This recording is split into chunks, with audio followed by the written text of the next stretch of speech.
নমস্কাৰ। জয় গুৰু শংকৰ, জয় গুৰু জগত গুৰু, জয় গুৰু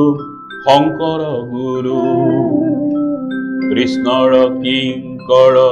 কল্পতৰু, ওহি আমাৰ পৰম গুৰু, ওহি আমাৰ পৰম গুৰু।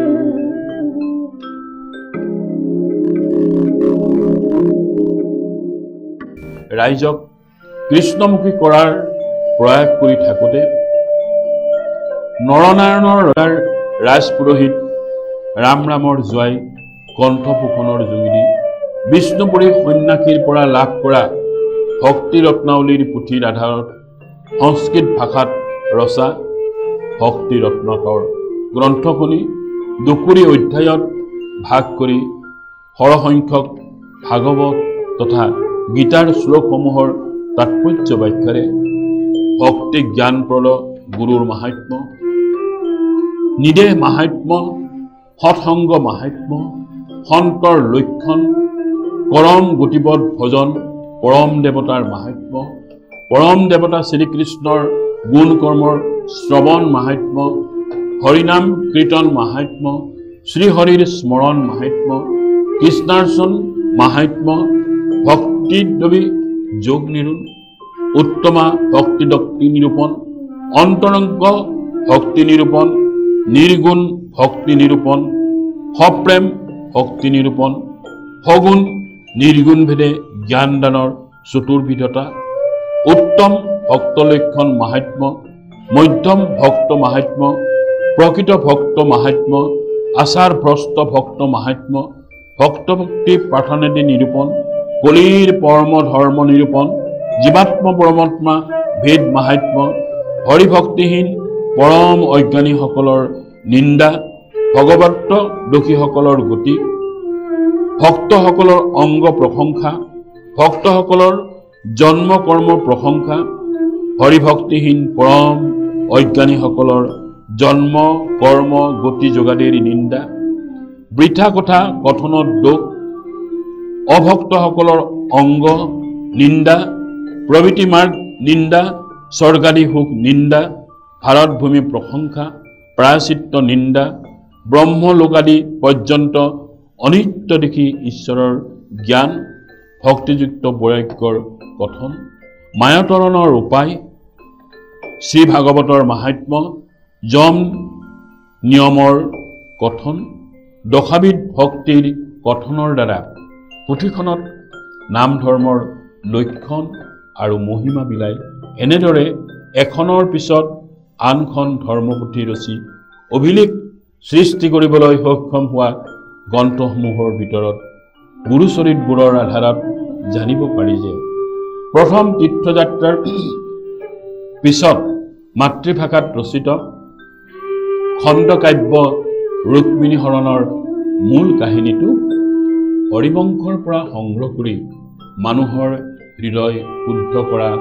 ভাগৱতৰ অমৃতময় তত্ত্বকথাৰ সমাহাৰ ঘটোৱা ইয়াৰ মূল কাহিনীভাগ ৰুক্মিণী হৰণ নাটৰ লগত মিল আছে যদিও কাব্যখনত প্ৰতিফলিত মৌলিক সৌন্দৰ্য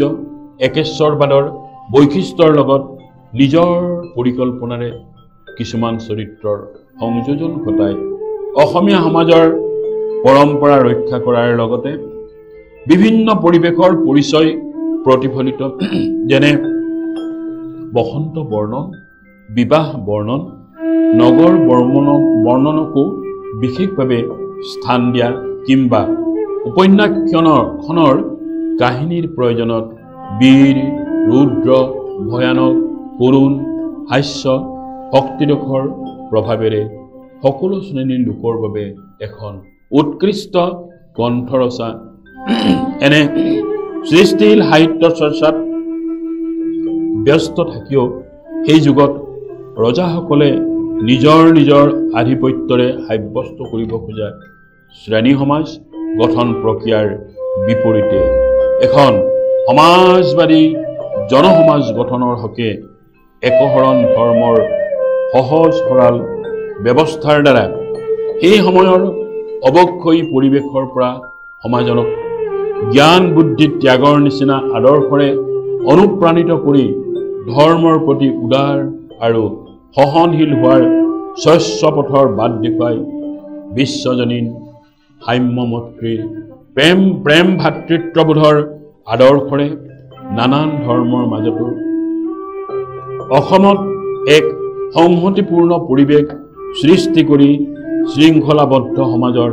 ভেটি কৰি যোৱাৰ বাবে নৰনাটৰ সামৰণিৰ পাছতো সুদূৰ বাগদাদৰ পৰা অহা আজান ফকীৰে অসমত শংকৰদেৱৰ বৈষ্ণৱ আদৰ্শেৰে গঢ়ি উঠা পৰম শক্তিশালী সমাজখন দেখি অভিভূত হৈ ভক্তি তত্ত্বৰ সাৰমৰ্ম উপলব্ধি কৰি সেই সময়ত অসমত ইছলাম ধৰ্মৰ পৰা আঁতৰি যোৱা তথা পথভ্ৰষ্ট হোৱা মুছলমানসকলক ইছলাম ধৰ্মৰ মূল সুঁতিলৈ অনাৰ মানসেৰে গুৰুজনাৰ ঈশ্বৰ উপাসনাৰ শুদ্ধ মতবাদৰ আধাৰত অসমীয়া ভাষা শিকি বুজি আল্লাহৰ মহিমা প্ৰচাৰ কৰিবলৈ জিকিৰ নাম দি এলানি ভক্তিমূলক গীত ৰচি সুৰ দি গাইছিল আৰু গোৱাইছিল। চাৰি বেদে জ্ঞানকে কয় হো আল্লাহ, চাৰি বেদে জ্ঞানকে কয়। আকৌ কৈছে মোৰ মনত আন ভাৱ নাই হো আল্লাহ, মোৰ মনত ভিন পৰ নাই। হিন্দু কি মুছলমান একে আত্মাৰ একে আল্লাহৰ ফৰমান,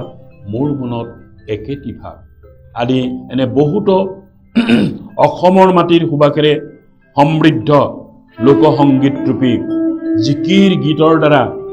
অসমৰ মুছলমান ভাই বন্ধুসকলে অসমীয়া হিচাপে স্বকীয় পৰিচয় দিয়া কিংবা ভাষা সংস্কৃতিক আদৰি লোৱাৰ দৰে অসমত বাস কৰা বিভিন্ন জাতি উপজাতিয়ে অসমীয়া জাতি গঠনত অৰিহণা যোগোৱাৰ মূলতে শংকৰদেৱৰ ভক্তি ধৰ্মৰ প্ৰভাৱ কিংবা আদৰ্শ আৰু কলা সংস্কৃতিক এতিয়াও সকলোৱে নতশিৰে স্বীকাৰ কৰাই নহয়। তেৰাৰ ধৰ্মীয় তথা সামাজিক দিশৰ সকলো স্তৰতে যে উচ্চ নিজ জাত পাতৰ বিচাৰ নাই, সাম্প্ৰদায়িকতাৰ স্থান নাই, ধৰ্ম মানে যে সংহতি তাৰেই নিদৰ্শন স্বৰূপে নাহি ভকতিত জাতি অজাতি বিচাৰ, চণ্ডালে হৰিনাম লয়ে মাত্ৰ উচিত কৰিবে যজ্ঞৰ পাত্ৰ ইত্যাদি কীৰ্তন ঘোষাৰ এনে বাণীবোৰেও সকলোৰে জ্ঞানৰ চকু মেল খোৱালে বাবেই গুণীৰ গুণ বুজা তেৰাৰ একান্ত শিষ্য মাধৱদেৱে সেই শতিকাতে নাম ঘোষাৰ পদেৰে বৈকুণ্ঠৰ প্ৰেম অমৃত সদৃশ হৰিনামৰ ৰস মৰ্তলৈ সাগৰ মহাসাগৰ নদ নদীৰ পাৰ ভাঙি বোৱাই আনি মানুহৰ হৃদয়ে হৃদয়ে বেলোৱা উজ্জ্বল সমুজ্জ্বল কৰুণাময় বাৰ্তাৰে শ্ৰদ্ধা জনোৱাৰ দ্বাৰা গুৰুজনাৰ প্ৰেম কৰুণা ভক্তি প্ৰীতি দয়া মৰম পশু পক্ষী প্ৰীতি জীৱ প্ৰীতি কৃষি প্ৰীতি ভাষা সাহিত্য প্ৰীতি গীত নাট প্ৰীতি আদিৰ ক্ষেত্ৰত ভাৰতবৰ্ষৰ আন আন ধৰ্ম প্ৰচাৰকসকলৰ লগতে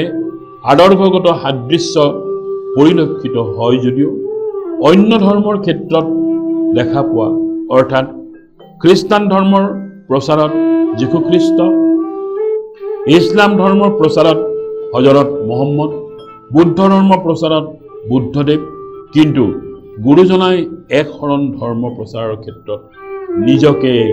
এই ধৰ্মৰ গুৰু বুলি পৰিচয় দিয়াৰ সলনি জনসাধাৰণৰ ধৰ্ম বুলি বা ভকতেহে গুৰু মোৰ বুলি জগতত জাননী দি ভাৰতবৰ্ষৰ বিভিন্ন তীৰ্থক্ষেত্ৰত জ্ঞান আৰু ৰসময় ভক্তিৰ ধ্বনি হৃদয় সংগম কৰি ভাৰতীয় সভ্যতা সংস্কৃতি সাহিত্য কলাৰ প্ৰতি অভিভূত হৈ ভাৰতবৰ্ষক সবাততকৈ আপোন বুলি মৰ্যাদা দিয়াৰ চিন স্বৰূপে তেৰাৰ ৰচিত ভক্তি ৰত্নাকৰ গ্ৰন্থত ভাৰত ভূমি প্ৰশংসা অধ্যায়ত ভাগৱত পুৰাণ বিষ্ণু পুৰাণৰ পৰা লোৱা 10টা শ্লোক নিজৰ ৰচনা নহলেও শ্লোকসমূহৰ তাৎপৰ্য নিজৰ ভাষাৰে প্ৰকাশ কৰি ইয়াৰ দ্বাৰা ভাৰতবৰ্ষত জন্মলভী দেৱতাসকলৰ উপৰি মানুহে পাৰ্থিৱ আনন্দ লাভ কৰা পুণ্য অৰ্জন কৰা মুক্তি লাভ কৰা আশিক ধন্য হোৱা মুক্তিৰ বাবে যত্ন নকৰাকৈ জীৱন ধন্য হোৱা আদি বিষয়বোৰৰ আধ্যাত্মিক দিশৰ ব্যাখ্যাৰে ভাৰতবৰ্ষক স্বৰ্গতকৈও শ্ৰেষ্ঠ বুলি সগৌৰৱেৰে অসমক জন্মস্থান ৰূপে আৰু ভাৰতবৰ্ষক কৰ্মস্থান ৰূপে মান্যতা দিয়াৰ স্বীকৃতি স্বৰূপে ভাগৱতৰ 6ষ্ঠ খণ্ডৰ অজামিল উপাখ্যান ভাগৱতৰ 8ম খণ্ডৰ বলিচলন অধ্যায় 10ম স্কন্ধ ভাগৱতৰ বিভিন্ন প্ৰসংগ একাদশ দ্বাদশ উত্তৰাখণ্ড ৰামায়ণ কেলিগোপাল আৰু ৰাম বিজয় নাট আদিত উল্লেখ কৰা বিভিন্ন প্ৰসংগতো এনে ভাৰত বন্দনা স্থান দিয়া অৰ্থাৎ তেওঁৰ লেখাৰ মাজত প্ৰকাশ পোৱা নৰলোক শব্দটোৱে দৰাচলতে দেশৰ